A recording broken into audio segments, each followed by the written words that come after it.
The learning એપમાં આપ સૌનું હાર્દિક સ્વાગત છે। આપણે આંકડાશાસ્ત્રની અંદર મધ્યવર્તી સ્થિતિના માપો ચેપ્ટર શીખી રહ્યા છે। અગાઉ આપણે મધ્યસ્થના ચલ અને આવતીવા દાખલા જોયા। હવે આપણે આજના વિડિયોમાં વર્ગ અને આવતીવા દાખલા શીખવાના છે અને આ દાખલા થોડા લોંગ આવશે અને પરીક્ષાની દ્રષ્ટિએ તમને કામ લાગે એવા દાખલા છે, તો ધ્યાન આપજો। આપણે પહેલા સૂત્રની વાત કરીએ તો સૂત્ર કયા આવશે?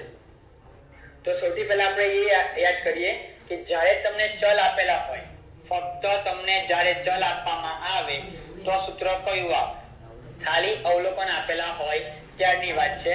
તો જ્યારે ચલ આપેલા હોય તો મધ્યસ્થ m બરાબર n વત્તા 1 છેદમાં 2 મુ અવલોકન આ સૂત્ર આવે છે। ઓકે, જ્યારે તમને ચલ અને આવૃત્તિ આપેલી હોય ત્યારની વાત કરીએ આપણે કે ચલની બાજુમાં આવૃત્તિ આપવામાં આવે તો સૂત્ર કયું આવે? તો હવે આપણને ખ્યાલ છે તો m બરાબર સેમ સૂત્ર આવશે n વત્તા 1 છેદમાં 2 મુ અવલોકન। ખ્યાલ આવી ગયો? સૂત્ર બંનેમાં સેમ રહેવાનું છે કે જ્યારે તમને ખાલી ચલ આપેલા હોય કે ચલની સાથે તમને આવૃત્તિ આપવામાં આવેલી હોય, સૂત્ર સેમ રહે, પણ એટલું કે જ્યારે તમને આવૃત્તિ આપવામાં આવતી હોય તો આપણે બાજુમાં CFI એટલે કે સંચય આવૃત્તિ બનાવવી પડે। સંચય આવૃત્તિ મતલબ આવૃત્તિને આપણે ભેગી કરવાની હોય, સંચય કરવાનું છે તો CFI કહેવાય। તો બંને માટે સૂત્ર કોમન છે, પણ નિયમ કેવા છે કે જ્યારે તમને ખાલી ચલ આપવામાં આવેલા હોય એ તમારો જવાબ દાખલા તરીકે આવ્યો હોય 9 મુ અવલોકન, જવાબ તમારો આ પ્રકારનો આવ્યો હોય 9 મુ અવલોકન, તો તમારે અવલોકનને ચડતા ક્રમમાં ગોઠવ્યા પછી જોવું પડે કે 9મા નંબર પર અવલોકન કયું આવે છે। સમજાય છે? 9મું અવલોકનનો મતલબ થાય 9મા નંબર પર આવતું અવલોકન, પણ ક્યારે? ચડતા ક્રમમાં ગોઠવ્યા પછી। એ મધ્યસ્થના દાખલાની અંદર ચલ આપેલા હોય, ચલ આવૃત્તિ આપેલી હોય કે વર્ગ આવૃત્તિ આપેલી હોય તો ચલ અને વર્ગ એ બધા પણ ચડતા ક્રમમાં જ હોવા જોઈએ। જો ન હોય તો ચડતા ક્રમમાં ગોઠવજો પાછા। આ નિયમ તમારે યાદ રાખવાનો છે કે અવલોકનને ચડતા ક્રમમાં ગોઠવવાના છે। ઓકે, ચાલો તો હવે આપણે જોઈએ તો ચલ અને આવૃત્તિની વાત કરીએ તો આમાં તમારો જવાબ આવ્યો હોય કે ચલો ભાઈ 9મું અવલોકન એવો તો આપણે જોવું પડે CFI ની અંદર કે શામાં સમાવેશ થાય છે। જે CFI માં સમાવેશ થાય એની સામે જે ચલ હોય એ તમારો દાખલાનો જવાબ કહેવાય। એ કોનો જવાબ કહેવાય? મધ્યસ્થનો જવાબ। ખ્યાલ આવી ગયો? પણ આપણને વર્ગ આપવામાં આવેલા હોય તો આની અંદર આપણને ચોક્કસ આંકડો મળી જાય કે ભાઈ 9મા નંબર પર કયો અવલોકન આવે છે। આની અંદર આપણને CFI માં ચેક કરવાનું, બરાબર, એની સામે જે ચલ હોય એમાં તમને એક આંકડો ચોક્કસ મળી જ જાય। પણ વર્ગ આપવામાં આવે ત્યારની વાત શું કે જ્યારે તમને વર્ગ આપવામાં આવેલા હોય ને એની બાજુમાં તમને આવૃત્તિ આપેલી છે, પહેલો તો એક નિયમ એ રાખવાનો કે જ્યારે મધ્યસ્થની ગણતરી કરતા હોય આવૃત્તિ આપેલી હોય, બરાબર, કે ચલની બાજુમાં સીધી હોય કે વર્ગની બાજુમાં, તો આપણને CFI જોશે, યાદ રાખી લેવાનું, સંચય આવૃત્તિ જોઈએ।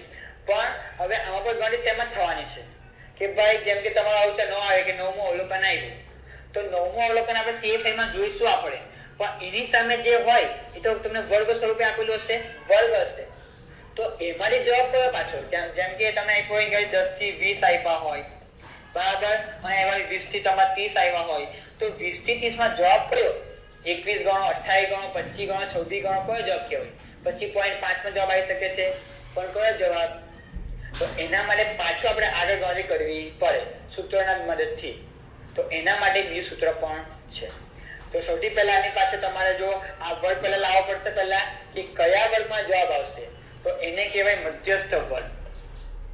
એને કહેવાય મધ્યસ્થ વર્ગ। યાદ રાખજો કે મધ્યસ્થની ગણતરી કરતા પહેલા આપણે મધ્યસ્થ વર્ગ લાવવાનો છે।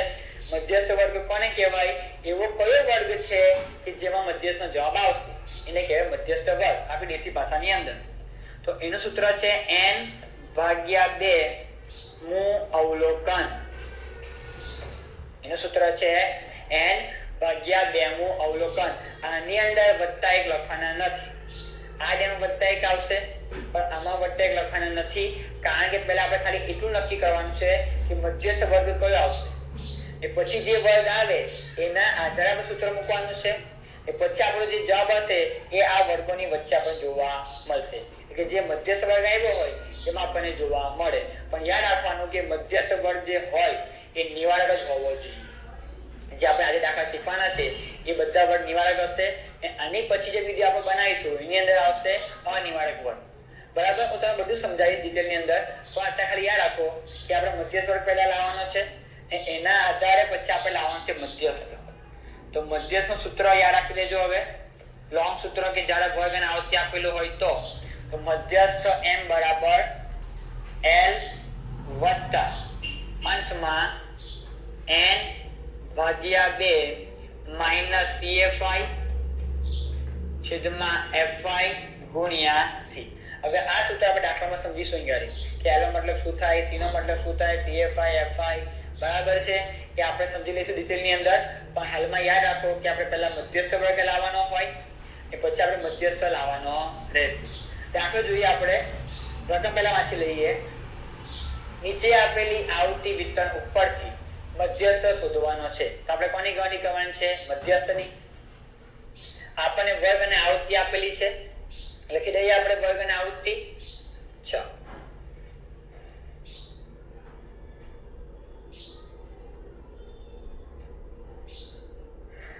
વર્ગ અને આવૃત્તિ. હવે આની જે મેં કરતા વાત કરી હાલમાં કે આપણા નિવારક વર્ગ હશે, પણ નિવારક વર્ગ નથી. સમજાવું છું લખીને. આપણને વર્ગ આપેલા છે. શું આપેલા છે આપણને? વર્ગ.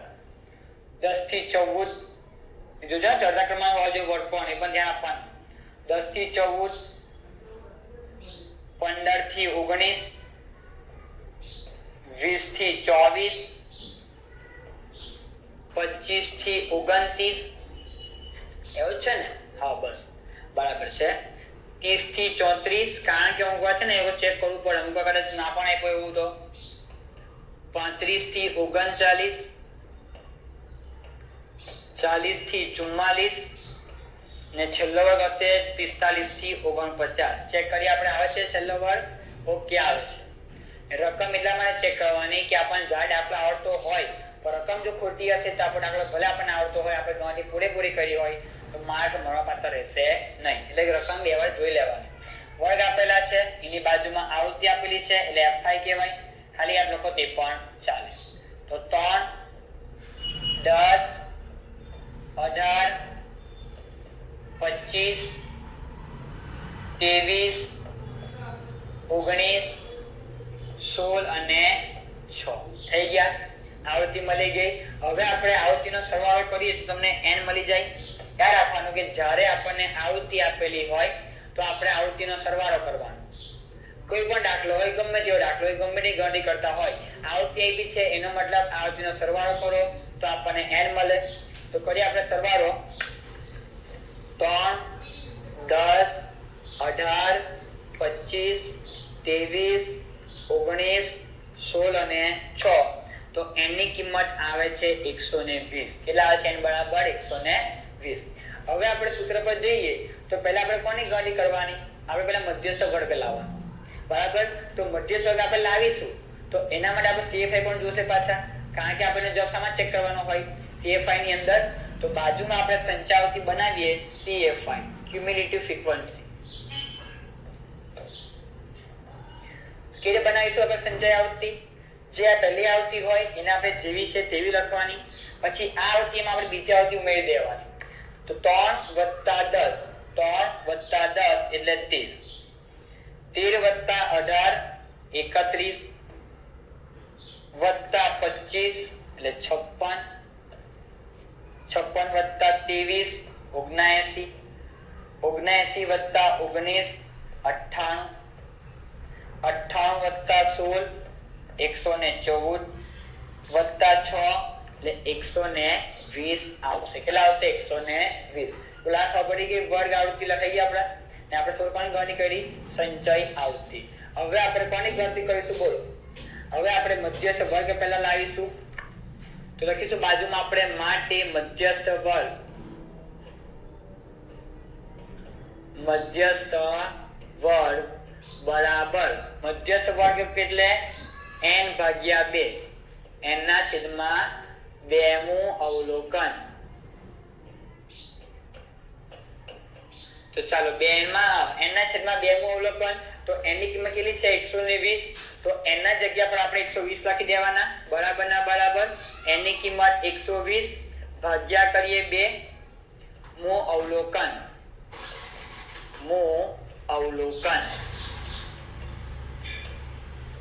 બરાબર નીચે બરાબર લખીશું આપણે 120 ભાગ્યા 2 કરો કેટલા થાય 60 થાય. તો 60મું અવલોકન. તો 60મું જે અવલોકન આવે છે એ આપણે સામાન ચેક કરવાનો હોય. બોલો CFA માં જોવાનું છે બરાબર ને કે સામાન સમાવેશ થાય. તો આપણે એક વાક્ય લખવું પડે કે 60મું અવલોકન CFI માં જોતા. એટલે કે 60મું અવલોકન 60મું અવલોકન CFI ના ખાનામાં જોતા. CFI ના ખાનામાં જોતા. તો જોવાનું આપણે કે સામા સમાવેશ થાય છે. તો સામા સમાવેશ થાય 60. તો સૌથી પહેલી સંખ્યા કઈ આવે છે આ લાઈન ની અંદર કે સામા સમાવેશ થઈ ગયો. તો આમાં સમાવેશ થાય ન થાય. 13 માં 31 56 ના થાય. 79 જો આમાં સમાવેશ થાય છે પણ સૌથી પહેલું કોઈ આવ્યું 79 આવ્યા ને. તો જેમાં સમાવેશ થતો હોય સૌથી પહેલો એની સામે જે વર્ગ હોય એ આપણો કયો વર્ગ કહેવાય બોલો મધ્યસ્થ વર્ગ કહેવાશે. આ કયો વર્ગ આવ્યો મધ્યસ્થ વર્ગ. લખી દેવાનું આપણે માટે મધ્યસ્થ વર્ગ બરાબર 30 થી 34. જેવો આપણે મધ્યસ્થ વર્ગ લખીએ ને તો તરત તમને લાઈટ થવી જોઈએ દિમાગની અંદર કે આ જે વર્ગ છે એ નિવારક જ હોવો જોઈએ. ન હોય તો બનાવવાનો. નિવારક ન હોય તો બનાવવો પડે. તો આપણે દાખલા જે લીધા છે મને કદાચ એવું હતું કે આપણે નિવારક વર્ગ જ છે પણ આ કેવો વર્ગ છે અનિવારક છે. કઈ ખ્યાલ પર આપણે અનિવારક છે. તો આની ઉર્ધ્વ સીમા પાછી અધસીમા બદલાઈ ગઈ. ઉર્ધ્વ સીમા અધસીમા બદલાઈ ગઈ મતલબ કે કોષમાં રકમ મેચ થતી નથી. તો અલગ અલગ હોય ઉર્ધ્વ અલગ અલગ હોય ને તો એને કહેવાય અનિવારક વર્ગ. આપણે તો નિવારક જોઈએ ને. તો નિવારક લાવવા માટે તમારે આખી રકમ ચેન્જ કરવાની જરૂર નથી. આપણે જે વર્ગ છે ખાલી એ બદલી કરવાનો. તો જે અધસીમા છે એમાંથી 0.5 બાદ કરી લેવાનો 0.5. તો અહીં આવશે 29.5. જે ઉર્ધ્વ સીમા છે એમાં 0.5 ઉમેરી દેવાના એટલે 34.5. તો આ વર્ગ કેવું બની ગયો હવે નિવારક કહેવાય. સમજાય છે આ વસ્તુ? આ કારણ કે જો બધી જે ઉર્ધ્વ સીમા છે સોરી અધર સીમા એ બધાની 0.5 બાદ કરીને બધા 0.5 ઉમેરી દેવાના. તો આખો ન બનાવવો પડે તે પણ ચાલે. એના કરતા બેસ્ટ છે કે જે આપણે વર્ગનું કામ છે એને ખાલી આપણે નિવારક બનાવી દેવાના. હવે આપણે દાખલા નિવારક લીધા નથી પણ જ્યારે નિવારક હશે તો કેવું હશે 10 થી 15 15 થી 20 20 થી 25 25 થી 30 30 થી 35 35 મતલબ કે બંને રકમ ક્રોસમાં સરખી હશે. એ નિવારક હશે તો બસ આપણે આની જરૂર પડવાની નથી. આપણે આને દાખલો કરી નાખવાનો. ખ્યાલ આવે? પણ આની અંદર હવે સૂત્ર પેલા આગળ જોઈએ પછી આપણે સમજીએ ફરી એકવાર. આટલી ગણતરી કરતા આવડી ગઈ. શું યાદ રાખવાનું કે મધ્યસ્થ વર્ગ શોધીએ તો આપણે નિવારક વર્ગ લાવવાનો છે. એ તમારે યાદ રાખવાનું. હવે આપણે મધ્યક લાવવાનો છે. હવે મધ્યક આને ખાલી મધ્યસ્થ વર્ગ લાવ્યો આપણે સોરી મધ્યક નહીં મધ્યસ્થ લાવવાનો છે. મધ્યસ્થ m બરાબર આ ખાલી વર્ગ આવ્યો કે કયા વર્ગમાં જવાબ આવશે તે. હવે આપણે સૂત્ર મૂકીને આગળ જવાબ લાવીએ કે કયો જવાબ આવશે ચોક્કસ જવાબ. તો l વત્તા અંશમાં n ભાગ્યા 2 માઈનસ CFI એ સૂત્રનો ખેલ છે બરાબર. સૂત્ર આવડવું જોઈએ. સૂત્ર આવડે દાખલો આવડશે. એ સૂત્ર લખીને મોઢે કરી લેવાના કમ્પ્લીટ.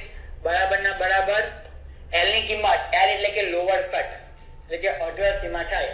l નો મતલબ થાય અધર સીમા. પણ કઈ અધર સીમા?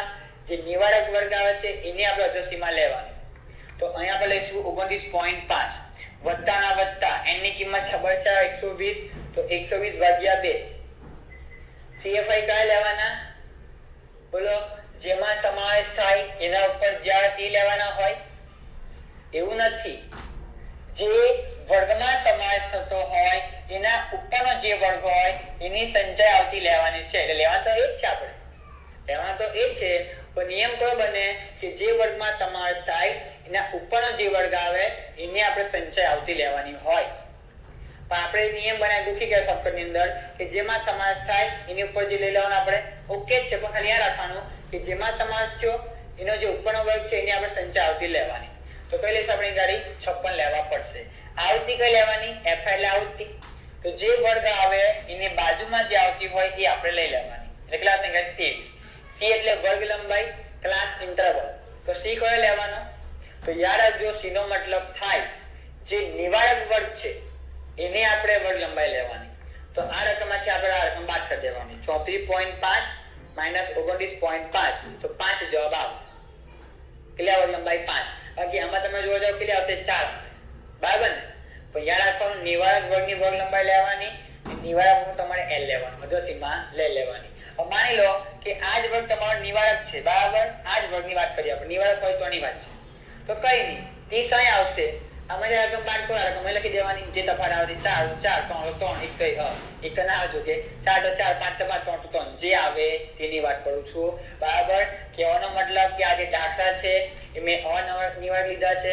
જો નિવારક હોય તો પણ ગણતરી આ જ કરવાની છે, ફક્ત આ l અને c બદલાય. l કયો લેવાનો આવશે? જે પહેલી રકમ હોય તમારે લઈ લેવાની, c કયો લેવાનો? જે તફાવત તમારે લઈ લેવાનો. પણ વર્ગ નિવારક ખાલી યાદ રાખો, નિવારક હોવો જોઈએ. જો ન હોય તો આપણે આગળ તમારી ગણતરી કરવાની. ચલો પાછા પહેલી વાત કરીએ તો જે નિવારક વર્ગ છે એની આપણે અધ્યાસીમાં લેવાની. તો l ની જગ્યા પર 29.5 વત્તા n ની કિંમત છે 120, તો n ની જગ્યા પર આપણે 120 લખવાના છે, ભાગ્યા 2. CFI કયા લેવાના? જેમાં સમાવેશ થયો હતો કોણ સમાવેશ? મધ્યસ્થ વર્ગનો, સાઈડનો. એની ઉપર કોણ છે? 56. તો આપણે ગાડી 56 લઈ લેવાના. આવૃત્તિ લેવાની છે f5. તો જે બાજુમાં આવી હોય તે 23 લેવાના આપણે. તો ભાગ્યા 23 ગુણ્યા વર્ગ લંબાઈ કેટલી આવેલી? 5. તો વર્ગ લંબાઈ શાની લેવાની? જે વર્ગ નિવારક હોય એને આપણે વર્ગ લંબાઈ લેવાની છે. તો હવે આપણે કરીએ સાદુરૂપ આપીએ તો બરાબરના બરાબર 29.5 જેવા છે તેવા. જો પહેલા ભાગાકાર થશે, પછી બાદબાકી થશે, પછી ગુણાકાર, પછી ભાગાકાર અને પછી આપણે કરીશું સરવાળો. ખ્યાલ આવે છે? તો 120 ભાગ્યા 2 કરી તો 60 આવશે. એટલે આનો જવાબ આવ્યો 60. કેટલા આવ્યા? 60. હવે તમને એવું થાય કે ભાઈ n ભાગ્યા 2 છે ને ગાડી, તો તમે ડાયરેક્ટ 60 થી પણ ચાલે, સરખું થવાનું છે, કોઈ ફરક પડશે નહીં. -56 ભાગ્યા 23 ગુણ્યા 5 તો બરાબરના બરાબર 29.5 વત્તા આપણે કરીએ બાદબાકી 60 માંથી 56 બાદ એટલે 4 આવ્યા, તો બાદબાકી 4 છેદમાં 23 ગુણ્યા 5. તો હજુ પણ 29.5 જેવા છે તેવા રાખવાના છે આપણે, વત્તા 4 ગુણ્યા 5 કલાક વડે ગુણાકાર, 4 ગુણ્યા 5 એટલે 20 ભાગ્યા 23. હવે 4 × 5 = 20 ભાગ્યા 23 એટલે 0.87 આવે છે. પ્લસ કરીએ 29.5 તો જવાબ થાય 30.37. કેટલા થાય? 30.37. આ તમારો જવાબ શાનો? મધ્યસ્થનો, એમનો જવાબ. હવે ચેક કરીએ આપણે, મધ્યસ્થ વર્ગમાં આવે છે 37.8 વચ્ચે આવે કે નહીં આવે? આવશે જ. જો કોઈ ભૂલ ના હોય તો તમારો જવાબ આ વર્ગની વચ્ચે જ આવશે. ખ્યાલ આવી ગયો? 29.5 વત્તા 0.87 30.37 કમ્પ્લીટ જવાબ આવે છે. ખ્યાલ આવે કે નહીં આવે? તમે જોઈ શકો છો આની અંદર. હવે જે નિવારક વર્ગ હોય એમાં પણ ગણતરી યાદ કરવાની છે, એમાં કોઈ ફરક પડે નહીં. ખાલી આપણે આમાં જે ગણતરી બતાવી આ નિવારક કોઈ બનાવ્યો એમાં બનાવવાની જરૂર પડશે નહીં. બાકી ગણતરી જેવી છે તેવી લખવાની. એનો મતલબ થાય છે નિવારક હશે તો આની વાત છે, કારણ કે તમે 30 લખી દેવાના, વર્ગ લંબાઈ 4 લેવાની, 5 તો 5 લઈ લેવાની, એટલો ખાલી ફરક છે. બાકી દાખલો આ જ પ્રમાણે આપણે ગણવાનો રહેશે. પણ આ દાખલો ક્યારે ગણવાનો? આ રીતે કે જ્યારે આપણને વર્ગ અને આવૃત્તિ આપેલી હોય ત્યારે. ઓકે, પણ ચેક કરવાનું કે વર્ગ એ નિવારક જ હોવો જોઈએ, ન હોય તો બનાવવાનો. હવે એ જ પ્રમાણે બીજો દાખલો છે, આપણે એ સમજીએ ને. જો સૂચના પહેલા વાંચીએ, આપણે પછી વાત કરીએ. નીચે આપેલી આવૃત્તિ વિતરણ ઉપરથી મધ્યસ્થ શોધવાનો છે. કોની ગણતરી કરવાની કીધી છે? મધ્યસ્થ. આપણને વર્ગ અને આવૃત્તિ આપેલી છે તો આપણે વર્ગ લખવાના, એ બાજુમાં આવૃત્તિ એટલે fi કહેવાય, અથવા આવૃત્તિ લખો તે પણ ચાલે. હવે આપણે જોવાનું છે કે વર્ગ પણ ચડતા ક્રમમાં છે કે નથી. યાદ રાખજો, ફરી એકવાર બોલું છું, મધ્યસ્થની ગણતરી કરતા હોય તો ખાલી ચલ આપેલા હોય, ચલની બાજુમાં આવૃત્તિ આપેલી હોય કે વર્ગની બાજુમાં આવૃત્તિ આપેલી હોય તો જે ચલ છે, જે વર્ગો છે એ બંને પણ તમારે ચડતા ક્રમમાં હોવા જોઈએ. યાદ રાખજો, ચડતા ક્રમમાં જ હોવા જોઈએ. જો આની વાત કરીએ 50 થી 60, 50 થી 55, સોરી 55 થી 60, 50 થી 55, ટૂંકમાં ઉતારા ક્રમમાં જાય છે. ખબર પડે છે? તો એને આપણે ચડતા ક્રમમાં જ લખવાના છે. તો સૌથી પહેલો વર્ગ છેલ્લો જે તે આવશે ને 20 થી 25 વાળો, યાદ રાખજો. તો કેટલા સંગાડી? 20 થી 25. એના પછી આપણે આ બાજુ આવે કે આવશે 25 થી 30 આવશે, કારણ કે આપણે ચડતા ક્રમમાં જવાનું છે એટલા માટે. 35, 30 થી 35, 35 થી 40, 40 થી 45, 45 થી 50, 50 થી 55 ને છેલ્લો વર્ગ 55 થી 60, જેમાં તમને પહેલો આપેલો છે. ટૂંકમાં મધ્યસ્થની ગણતરી કરો છો તો અવલોકનો આપેલા હોય, ચલ આવૃત્તિ આપેલી હોય કે વર્ગ આવૃત્તિ આપેલી હોય, ચડતા ક્રમમાં હોવા જોઈએ. હવે વાત આવે આવૃત્તિની, તો બેઠી લખી દેવાની છે ને? ના. જેમ આપણે આને ચડતા ક્રમમાં ગોઠવ્યું તો એની સામે જે આવૃત્તિ હતી આપણે એ જ આવૃત્તિ લખવાની. ખ્યાલ આવે?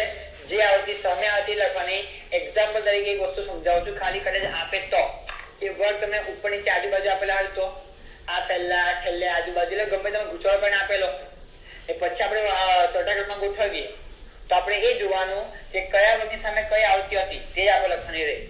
જો કે આમાં સીધું જ છે, આપણે જે સીધું હતું એને આપણે ઊંધું લખ્યું એટલે કે ઊંધું સીધું કર્યું આપણે, તો આને પણ આપણે સીધું લખી દેવાનું બસ.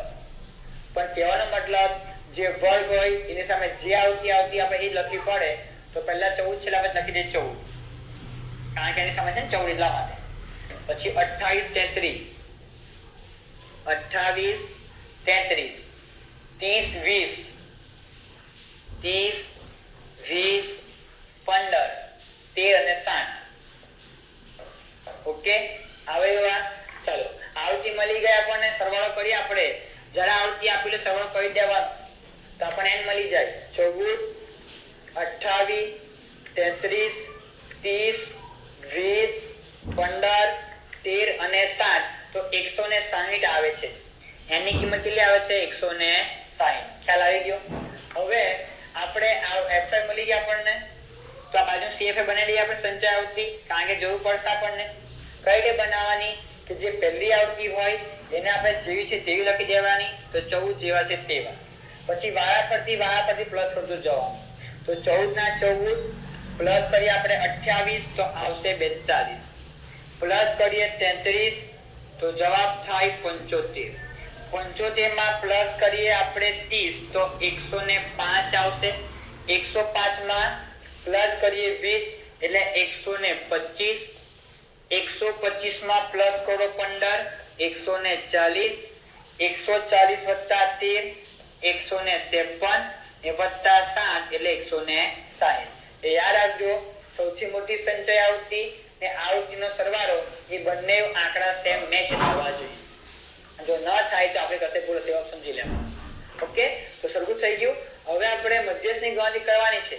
તો પહેલા આપણે એ લાવવું પડશે કે કયા વર્ગમાં તમારો જવાબ આવશે, એને કહેવાય મધ્યસ્થ વર્ગ. તો બાજુમાં લખીએ આપણે માટે મધ્યસ્થ વર્ગ. મધ્યસ્થ વર્ગ સૂત્ર કયું આવશે એનું? n ભાગ્યા 2 મું અવલોકન, n ભાગ્યા 2 મું અવલોકન. ચાલો, તો n ની કિંમત કેટલી આવી? આવૃત્તિનો સરવાળો 160, તો n ના જગ્યા પર આપણે લખીશું 160, તો 160 ભાગ્યા 2 મું અવલોકન. ચાલો, તો આપણે 160 ભાગ્યા 2 કરીએ કેટલા થાય? 80 આવશે. તો 80 મું અવલોકન. તો આપણે આને સામાં ચેક કરવાનું છે? cfi માં ચેક કરવું પડે, તો આપણે લખવું પડે કે ભાઈ cfi ના ખાનામાં જોતા.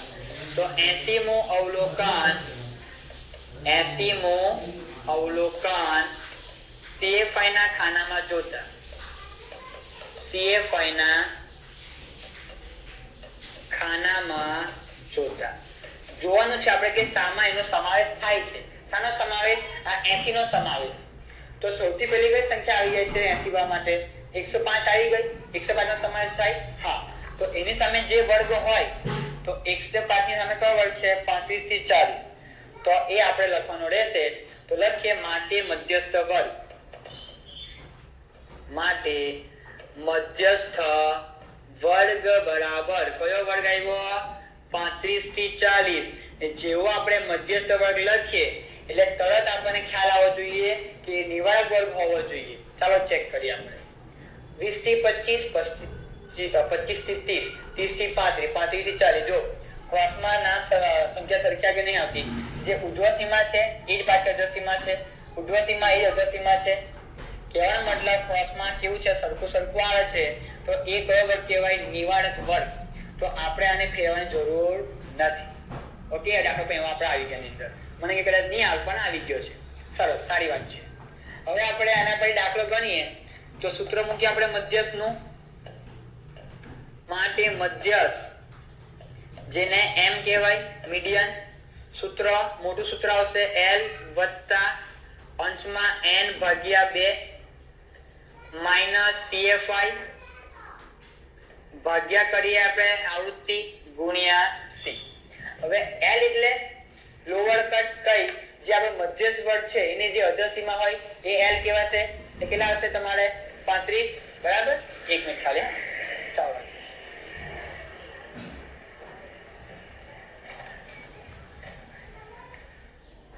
ચાલો હવે આપણે l નો મતલબ કયો થાય? l એટલે લોઅર કટ. તો 35 લખીએ આપણે. તો l ની જગ્યા પર આવશે કેટલા? 35 વત્તા આ સમજાય છે?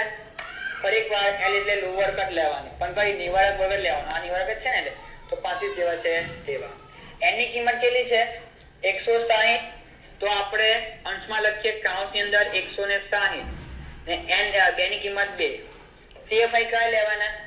તો સામા સમાસ થયો તો 105 ની અંદર સમાસ થયો તો એની ઉપર કોણ છે? 75. તો આપણે કઈ લેવાના? CFI તરીકે 75 લેવાના. આવૃત્તિ કઈ લેવાની? જે વર્ગ છે એની બાજુમાં જે છે 30 તો એ આપણી આવૃત્તિ કહેવાય. વર્ગ લંબાઈ કઈ લેવાની? જે નિવારક વર્ગ હતો એ વર્ગ લંબાઈ લેવાની. તો 40 માંથી બાદ કરો 35 એટલે 5 આવશે. તો આપણે વર્ગ લંબાઈ તરીકે 5 લેવાના. તો આપણે આપીએ સાદું રૂપ તો 35 જેવા છે તેવા વત્તાના વત્તા પહેલા ભાગાકાર 160 ભાગ્યા 2 તો 80 થાય. માઈનસ કેટલા? 75. કાઉન્સ આપી દે ને એ લખી દઈએ 5. એ ગુણાકાર થઈ ગયો 5 છેદમાં 30. આવો લખો તે પણ ચાલે. તમે જેવું યોગ્ય લાગે તેવું લખવાનું પણ નિયમ બદલાવો જોઈએ નહીં. એટલું ખાલી યાદ રાખવાનું. તો ઇક્વલ ટુ 35. તો 80 માંથી બાદ કરીએ 75 એટલે કેટલા? 5 આવે. 5 ગુણ્યા 5 એટલે 25 આવે. તો લખ્યું તો આપણે અંશમાં 25 ભાગ્યા 30. પૂરા માર્ક લેવા હોય તો બધી ગણતરી બતાવી દેવાની. 25 ભાગ્યા 30 કરીએ આપણે તો 0.83 એટલે આવે છે 0.83 વત્તા કરીએ 35 તો 35.83 જવાબ થાય છે. કેટલા? 35.83. આ જવાબ કોનો છે? મધ્યસ્થનો જવાબ. જો કોઈ એકમ હોય તો એકમ આપણે લખવાનો, એકમ આપણે નહીં લખતા નથી. પણ 35.83 આ વર્ગમાં આવે છે? જોઈ લો. આવશે જ. ઓકે, તો આ જગ્યાએ આપણો આન્સર તમે જોઈ શકો છો. દાખલો શીખી શકો છો આરામથી. કોઈ ભૂલ જણાય તો તમે કહી શકો છો. પણ પ્રેક્ટિસ કરજો તો દાખલા તમને આવડશે. હંમેશા પ્રેક્ટિસ પહેલા કરી લેવાની. એવા દાખલા તમારી પાસે હોય તો ટ્રાય કરવાના. ઓકે, તો હવે આપણે પછી મળીશું નવા વિડીયોમાં. Thank you.